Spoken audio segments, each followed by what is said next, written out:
Hello दोस्तों भारत में किलों की कोई कमी नहीं है। यहाँ एक से बढ़कर एक भव्य और प्राचीन किले हैं जो लोगों को हैरान कर देते हैं।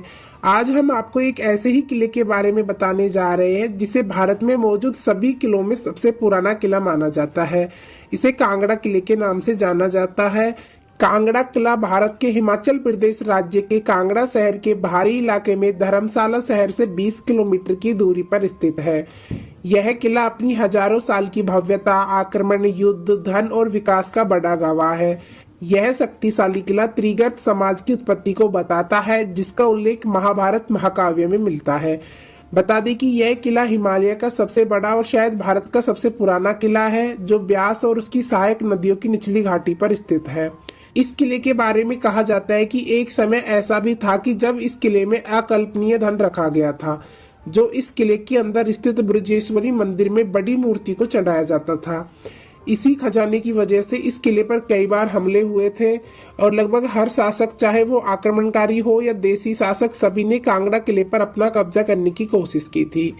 यहाँ आने वाले पर्यटक कांगड़ा किले के इतिहास के बारे में जानने के लिए बेहद उत्सुक रहते हैं और यह किला हिमाचल के आकर्षण का एक अनूठा नमूना है। कांगड़ा किले का इतिहास।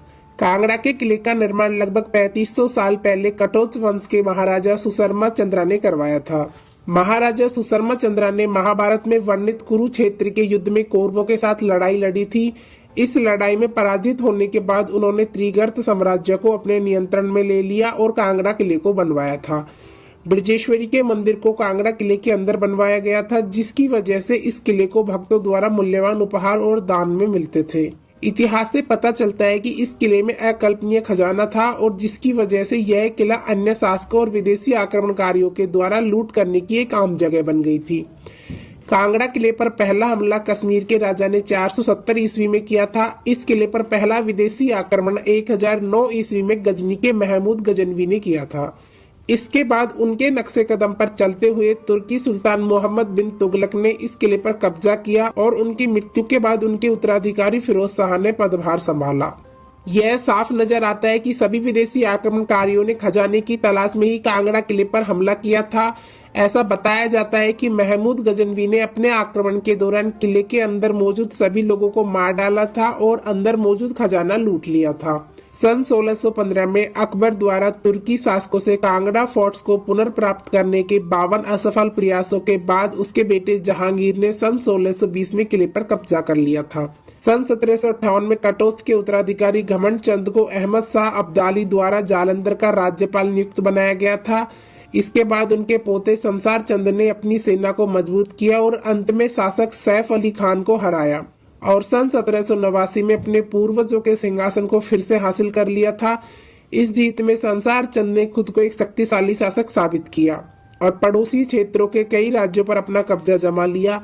इसके बाद पराजित राजा ने गोरखा कमांडर अमर सिंह थापा से मदद मांगी और इसके बाद सिखों और कटोचों के बीच युद्ध हुआ और सन 1806 में गोरखो सेना ने एक खुले द्वार से किले में प्रवेश कर इस पर कब्जा कर लिया। कांगड़ा किले पर हार के बाद संसार चंद को महाराजा रणजीत सिंह के साथ गठबंधन करना पड़ा। इसके बाद सन 1809 में गोरखा सेना पराजित हुई और अपनी रक्षा करने के चलते युद्ध से पीछे हट गई। इसके बाद सन 1828 तक ये किला कटोचों के अधीन रहा, क्योंकि संसार चंद की मृत्यु के बाद रंजीत सिंह ने इस किले पर कब्जा कर लिया था। अंत में ब्रिटिशों ने सिखों के साथ हुए युद्ध के बाद इस किले पर अपना कब्जा जमा लिया। कांगड़ा किले का इतिहास युद्ध, खून, छल और लूट से भरा पड़ा है। इस किले की दीवारें जब तक मजबूत रही जब तक कि यह 4 अप्रैल 1905 भूकंप में नहीं डूब गया। कांगड़ा किले की वास्तुकला। कांगड़ा किले का प्रवेश द्वार एक छोटे से गलियारे से होकर जाता है, जिसमें 2 गेट लगे हुए हैं, जिसको फाटक कहते हैं। इस गेट पर मौजूद शिलालेख से पता चलता है कि यह सिख काल के बाद का है। इसके बाद एक लंबा और सकरा रास्ता आहानी और अमीरी दरवाजे से होते हुए शानदार किले के शीर्ष की ओर जाते हैं।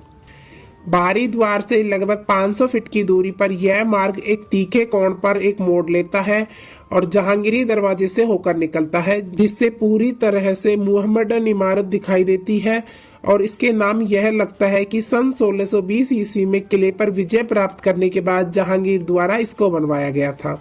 एक सफेद संगमरमर का स्लैब जो एक फारसी शिलालेख था, उसके 2 टुकड़े सन 1905 में बरामद हुए थे। हालांकि अब कांगड़ा का यह किला ज्यादातर खंडर हो चुका है, लेकिन एक बार वहां खड़े होने वाले शाही ढांचे की परिकल्पना आसानी से की जा सकती है। कांगड़ा किला जो एक बहुत खूबसूरत संरचना है, इसकी छत से भी आपको शानदार नजारा देखने को मिलता है।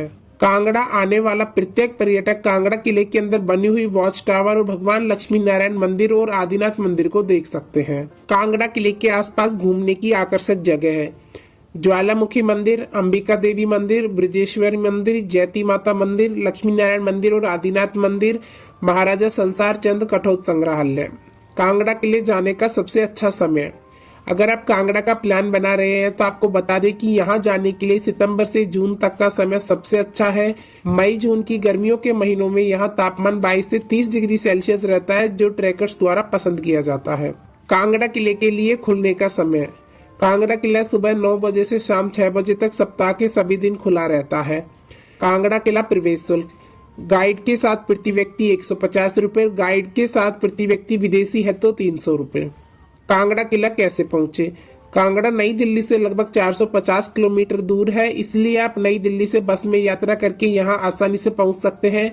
इसके अलावा कांगड़ा के पास दूसरा प्रमुख शहर चंडीगढ़ सिर्फ 6-7 घंटे की दूरी पर है, जो सड़कों से अच्छी तरह जुड़ा हुआ है। तो दोस्तों, यह था कांगड़ा किले से जुड़ा संपूर्ण इतिहास। आपको वीडियो कैसी लगी हमें कमेंट करके बताएं, और वीडियो पसंद आए तो लाइक शेयर एंड सब्सक्राइब जरूर करें। धन्यवाद।